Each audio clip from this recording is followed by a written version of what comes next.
அன்பே சிவம் மனமே குரு என்றுணர்த்திய குருவே போற்றி. சத்தும் சித்தும் எதுவென்று உணர்த்திய குருவே போற்றி.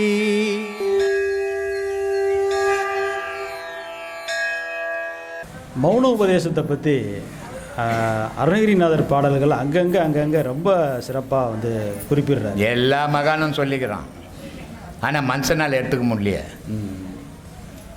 ரொம்ப உயர்ந்த உபதேசம் என்றும் உபதேசத்தை கடவுளே அந்த உபதேசம் கொடுக்குறவர் கடவுளுக்கு சமமானவர்னு சொல்லி அருணகிரிநாதர் சொல்லி. அதுதான்பா, அதை யார் கடவுளுக்கு சமமாக நினைக்கிறான்? அவங்க வரவன் கடவுளுக்கு சமமாக நினைப்பானா குருவை? அது ஒரு காலங்கள் 700-800 வருஷத்துக்கு முன்னே இருந்தார் திருவண்ணாமலை அருணகிரி. அவர் ஆரம்ப காலத்தில் கொடூரமாக இருந்தார். ஆனால் முடிவில் பெரிய மகானாய் 16,000 பாட்டு பாடினார். ஆமாம், அவர் அந்த மௌனத்தை பற்றி பாடினார். அதை சொல்கிறாரு, செம்மன் மகளை திருடும் திருடன் பொம்மன் முருகன் பிறவான் இரவான்னார். சும்மா இரு சொல்லு என்றாலும் அம்மா பொருள் ஒன்றும் அறிந்தில்லைன்னு. ஆமாம், அந்த சும்மா இரு அப்படிங்கிறது மௌனத்தை குறிக்கும். அப்போ சும்மா இருன்னா மௌனமாயிடுறான்ட்டார். ஆனால் அதுக்கு அர்த்தம் தெரியல எனக்கு. அப்போது சும்மா இருன்னு சொல்லும்போது 12 வருஷம் சும்மா இருக்கிறான் பேச்சு இல்லாமல். 12 வருஷம் பேச்சு. இப்போ ஒரு மனுஷன் பேசாமல் இருந்தான்னா அவனுக்கு குருவே தேவையில்லை, இயற்கையிலேயே ஞானம் பொருந்துடும். எந்த குருவும் தேவையில்லை. 12 ஆண்டுகள் பேசாமல் ஒரு மனிதன் இருக்கணும். இருந்தான்னா அவனுக்கு ஞானம் தானாகவே பிறக்கும். அப்படி ஞானம் பிறந்த காலத்தில் ஒரு வரார் முருகப்பெருமான் திருப்பி வர பேச்சு வரல அவருக்கு. சும்மா இருந்துட்டு போயிட்டாரு. அதுக்கப்புறம் பேசலை இவர். 12 வருஷம் பொறுத்து வந்த உடனே இவர் அழுகுறாரு, பேச்சு வரல. என்னத்துக்குடா இப்படி பண்ண பாவி அப்படின்னு கேட்குறாரு. நாக்க நீட்டுறான்றாரு. அச்சரம் எழுதுறாரு. ஓம்ன்றது தான் உலகம், ஓம்ன்றது தான் உயிர், ஓம்ன்றது தான் செயல். இப்போது எத்தனையோ மதங்கள் இருக்குது. ஒவ்வொரு மதத்துக்கு ஒவ்வொரு சாமி வச்சுன்னுக்குறாங்க. ஆனால் உலகத்தில் இருக்கிற எல்லா மனித ஜீவராசிக்கும் ஓம் தான் கடவுள். அது உணர்றது இல்லை, ஒத்துக்கிறதும் இல்லை. அது ஒரு மத எழுத்து ஆகிட்டாங்க. அது ஒரு இந்து ஒவ்வொரு மதத்துக்கு ஒவ்வொரு எழுத்து வச்சுருப்பான். அம்மா வயிற்றில் இருக்கும்போது அந்த எழுத்தெல்லாம் இருக்குதான்னு பாரு. அம்மா வயிற்றில் இருக்கும்போது ஒரு குழந்தை ஓம் வடிவில் தான் இருக்கும். அது எந்த அம்மா மரம் செடி கட்டினா நீ மதத்துக்கு வச்சுக்கிற எழுத்து வரல பாரு, ஓம் வடிவில் தான் முளைச்சி வரும். அது ஒரு மண்ணில் ஒரு விதை நட்டினாவே அதை முளைச்சி வரும்போது ஓம் வடிவில் தான் முளைச்சி வரும். அப்போ உலகம்ன்றது உண்மை ஓம் தான், உயிரினம்ன்றதும் உண்மை ஓம் தான், மீதெல்லாம் கற்பனை தான். நீ வச்சுக்கிற எழுத்து, நான் வச்சுக்கிற எழுத்தெல்லாம் கற்பனை தான். ஓம் மட்டும்தான் அந்த உலகம். ஓம்ன்றது தான் உயிர், ஓம்ன்றது தான் பிரணவம். அந்த ஓம்ன்ற பிரணவத்தை நாக்கில் எழுதுறாரு. பேச்சு வருது. பேச்சு வந்த உடனே பாடுப்பா இனிமேல் அப்படின்றாரு. நான் என்னையா பாடுறது? உன்னை பற்றி பாடாதவனே இல்லை, எல்லாத்தையும் பாடிட்டானே, அப்புறம் நான் என்ன பாடுறது அப்படின்னும் போது புகழ் பாடுன்றான். எல்லாரும் பாடினாங்க என்னை பற்றி, நீ என்னுடைய புகழை பாடுன்றான். அதனால் சொல்கிறான், நெஞ்சாய் காண கல்லது நெகிழ்ந்தது உருக தஞ்சாதருள் சண்முகனுக்கு இயல்சு செஞ்சேல் புனை மாலை சிறந்திடவே மஞ்சாக்கர ஆணை பாதம் பணிவோம் ஆடும் பரி வேல் அணி சேவல் எனும் பாடும் பணியே பணியே அருள்வாய் ஏடும் காய மாமுகனை சாடும் தனியானை சகோதரனை உல்லாச நிறகுல யோக இச்சல்லாப வினோதனும் நீ அலையே எல்லாம் அற என்னை இழந்த நல்லாம் சொல்லாய் முருகா சூரபூபதி என்ன. இனி எனக்கு உலகத்தில் என்ன இல்லை, சொந்தம் இல்லை, பந்தம் இல்லை. நீ தான் உறவு, நீ தான் தெய்வம், நீ தான் என் நண்பன், நீ தான் நான். எல்லாத்தையும் இழந்துட்டேன் நான் உலகத்தில். உன்னை தவிர வேறு எதையும் நான் வச்சில்லை. ஆனால் எனக்குன்னு இருக்கிற சொத்து நீ தான். நீ சொல்லு வழியணும். அதனால் சொன்னான், செம்மன் பகலை திருடும் திருடன் பொம்மன் முருகன் பிறவான் இரவான் சும்மா இரு சொல்லு என்றாலும் அம்மா பொருள் ஒன்றும் அறிந்தில்லை. நான் எல்லாருக்கும் ஆத்ம வணக்கம்.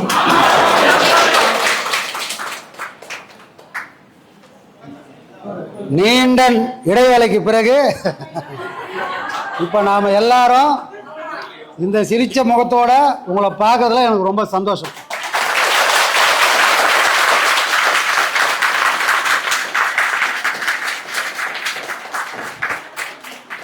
இப்படி ஒரு நாள் வரும், நாம் எல்லாரும் ஒன்று சேருவோம் அப்படின்றது இது நம்மளோட விருப்பம் மட்டும் இல்லை, ஐயாவோட விருப்பமும் அதுதான்.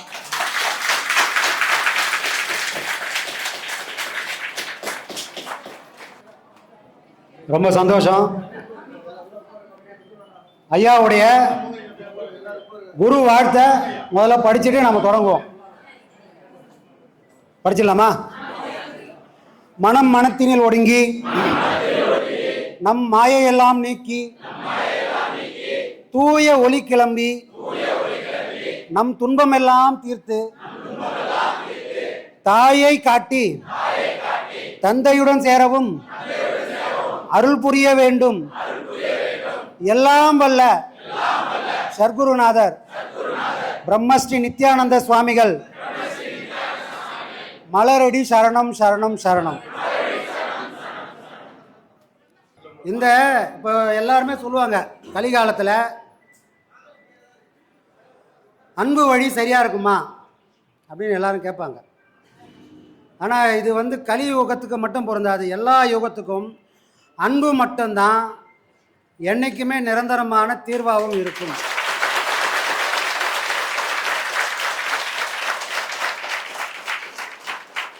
ஏன் இதை சொல்கிறேன்னா, அன்பு ஒரு தேடி ஒருத்தர் பயணம் பண்ணால் அதை தேடி பயணம் பண்ணக்கூடிய எல்லாரும் அமைதியாகவும் இருப்பாங்க.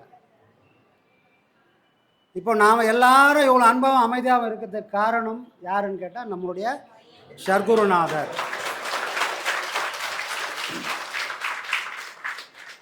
எல்லாத்துக்கும் கோபப்படுற, எல்லாத்துக்கும் ஆவேசப்படக்கூடிய இந்த காலத்தில் கூட இவ்வளவு கட்டுக்கோப்போட சொன்ன வார்த்தையில் நிற்கிற மாதிரி சீதை கூட கோட்டை தாண்டி போயிட்டா.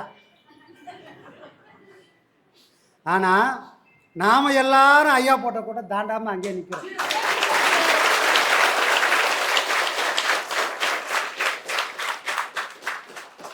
காரணம் என்ன அப்படின்னு சொன்னால், யாருக்கெல்லாம் பொறுப்புகள் இருக்குதுன்னு உணர்றாங்களோ அவங்க எல்லாரும் அதை காப்பாற்றுறதுக்கான முயற்சியை பண்ணுவாங்களே தவிர யாரும் கெடுக்கிறதுக்கான முயற்சியை பண்ண மாட்டாங்க. இது யாரோட ஆசிரமம், என்னைக்கோ ஒரு நாள் போகிறோம் அப்படின்னு நீங்கள் நினச்சிருந்தீங்கன்னா இந்த நாளைக்கு நீங்கள் யாரும் வந்திருக்க மாட்டீங்க. ஆனால் இது நம்மோட ஆசிரமம், என் குருநாதரோட ஆசிரமன்றதுனால தான் நாம் உருவத்தால் தூரமாக இருந்துட்டோம், ஆனால் உள்ளத்தால் இன்னும் நம்ம ஒன்றாயிட்டோம். ஏற்கனவே ஒன்றா தான் இருந்தோம், பூக்கடையில் விற்கிற பூ மாதிரி இருந்தோம். ஐயா என்ன பண்ணார், ஒரு நூல் எடுத்து எல்லா பூவையும் ஒன்றா சேர்த்துட்டார். இந்த சோதனையும் நம்மளை எல்லாரையும் ஒன்று சேர்க்கறதுக்கான ஒரு நல்ல விஷயமா பார்ப்போம். நம்ம அதுக்குள்ளே போக வேண்டாம், சரிங்களா? எல்லாமே நல்லதுக்கு தான். தெய்வத்தை மீறின ஒரு சக்தி இந்த உலகத்தில் கிடையாது, அது சாஸ்வதம்.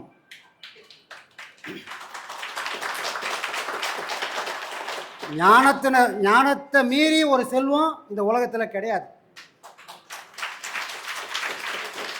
எல்லா செல்வமும் இந்த மண்ணில் இருந்து தான் நீ சம்பாதிக்க முடியும். போகும்போது இதே மண்ணில் போட்டுட்டு தான் போக முடியும், கொண்டு போக வாய்ப்பே கிடையாது. ஆனால் ஞானம் என்ற ஒரு செல்வம் மட்டும் இந்த மண்ணில் இருந்து நீ தேடின அந்த செல்வம் மட்டும்தான், நீ போனாலும் அந்த செல்வம் மட்டுமே உன் கூட வரும். அப்போ நாமெல்லாம் இவ்வளோ அன்போடு அடக்கத்தோடு இருக்கிறதுக்கு காரணம், இன்னைக்கு அந்த செல்வம் நம்ம பாக்கெட்டில் இல்லாமல் இருக்கலாம். ஆனால் குபேர மாதிரி அந்த செல்வத்தெல்லாம் வச்சுன்னு ஒருத்தர் உக்காந்துக்கிறாரு. எந்த செல்வம்? ஞானம் என்ற செல்வத்தை வச்சுன்னு உக்காந்துக்கிறாரு. நாம் மனமுருகி அழுது கண்ணீர் விட்டு அவர்கிட்ட வேண்டணும்னு சொன்னால் அந்த ஞானம் என்ற செல்வம் தரக்கூடிய குபேரனை அவர் மாறுவார். அது அவங்களோட பக்குவத்தை பொறுத்து இருக்குது. ஆனால் ஞானத்தை தேடி வேறு எங்கே போனாலும் கிடைக்காது, நம்ம ஐயா கிட்ட தான் வந்தாக்கணும், சரிங்களா? கொடுக்குற கரம் எதுவோ அந்த கரத்தை தேடி தான் நம்ம கை நீளணும். எந்த கரம் கொடுக்காத அந்த கரத்தை அங்கே போய் நின்றுந்தா கிடைக்குமானா கிடைக்காது, சரிங்களா? அப்போது இங்கே வந்திருக்கிற எல்லாரும் எதுக்காக வந்திருக்கிறோம்னா, நம்ம குருநாதரோட சொல் கேட்டு வந்திருக்கிறோம். அந்த சொல்லுலகிற வலிமையை உணர்ந்து வந்திருக்கிறோம். அவரு சத்தியப்பாதையில் வாழ்ந்தாரு. அவரு வெறும் உபதேசம் மட்டும் பண்ணல, வாழ்ந்தார். என்னோட வாழ்க்கை தான் உங்களுக்கான முதல் உபதேசம். ஒரு மனுஷனால ஞானத்தை தேடுற வரைக்கும் தான் ஒரு வீட்டுக்குள்ளே இருந்து அந்த பயணத்தை தொடர முடியும்.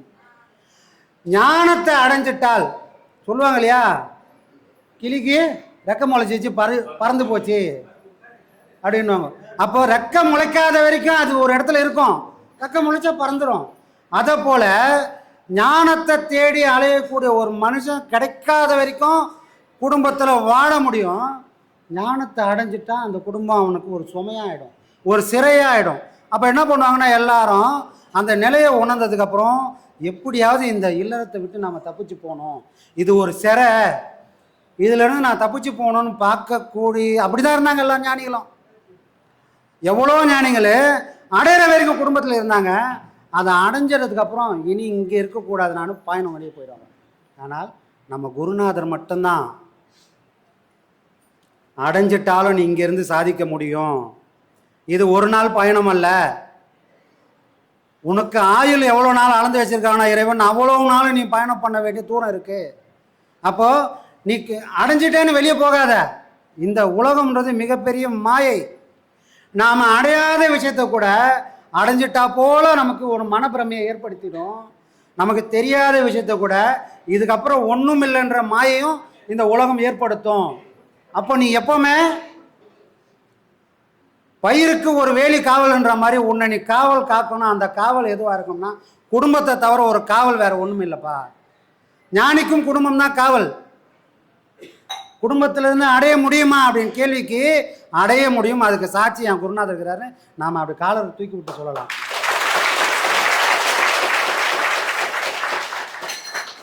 எதுக்காக அப்படின்னா, ஒரு சிவன் கோயிலையும் சிவன் இருக்கிறாரோ இல்லையோ 4 பேர் கண்டிப்பாக இருப்பாங்க. 4 பேரும் 4 விதமான வாழ்க்கை நிலைகளை 4 விதமாகவும் இறைவனை அடைய முடியும்னு சாட்சியாக அவங்க இருக்கிறாங்க.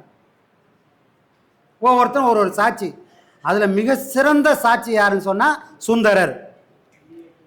ஏன்னா அவர் தான் 2 பொண்டாட்டி கட்டியிருக்காரு. 2 பொண்டாட்டி கட்டினாலும் என்னால் இறைவனை அடைய முடியும்னு சாட்சியாக அவர் நிற்கிறாரு. அப்போ பொண்டாட்டின்றவங்க யாருக்கும் தடை இல்லை, குடும்பன்றது ஞானத்துக்கு தடை இல்லைன்னு கோயிலில் உட்காந்து சொல்லிங்கிறாங்க. அதுக்கு சாட்சியாக இன்னொரு சாட்சி இந்த கலியுகத்தில் இருக்கிறாரு சொன்னால் நம்ம குருநாதர்.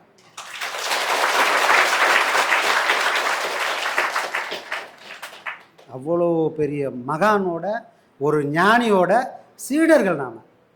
இதை சொல்லும்போது நமக்கு ஒரு கர்வம் வேணும். நான் யார் தெரியுமாடா அப்படின்னு சொல்லக்கூடிய அளவுக்கு நம்ம அந்த சீடன்ற மனநிலையிலேருந்து மாறக்கூடாது.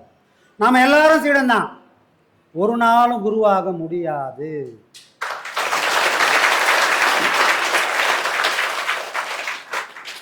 குருவானால் என்ன ஆகும்? ஏன் சாமி குருவானால் என்ன ஆகும் கேட்கணும். குருவாகணும்னு முடிவு பண்ணிட்டால் நமக்கு அறிவுன்ற கதவு அப்போவே முடிடும். அன்ன தேதிக்கு நான் எவ்வளோ தெரிஞ்சுக்கணும்னோ அதை தாண்டி என்னால் தெரிஞ்சுக்கவே முடியாது. ஆனால் நீ சீடனாக இருந்து பார்த்தனா என்றைக்குமே கதவுகள் மூடாமலே இருக்கும். வாராஜா வாடா அப்படின்னு நம்ம குருநாதர் அழிச்சின்னு போவார். ஏன்னா ஞானம்ன்றது இதுதான்பா இவ்வளோதான்பான்னு அளந்து சொல்ல முடியாத ஒரு பொருள். இறைவனும் ஞானமும் ஒன்று தான். இறைவனை தேடி பயணம் பண்ணுறது போராட்டம். இல்லாத பொருள் எப்படி போடுவ தேடுவ. ஆனால் ஞானத்தை அடைஞ்சிட்டேன்னா இறைவன் தேடக்கூடிய பொருளாக இருக்க மாட்டான், எனக்குள்ளே இருப்பான். எள்ளுக்குள்ளே எண்ணெயாகவும் கரும்புக்குள்ளே சாராவும் அவன் இருப்பான். அப்போ எது வேணும் அப்படின்னு சொன்னால் ஞானம் வேண்டும்.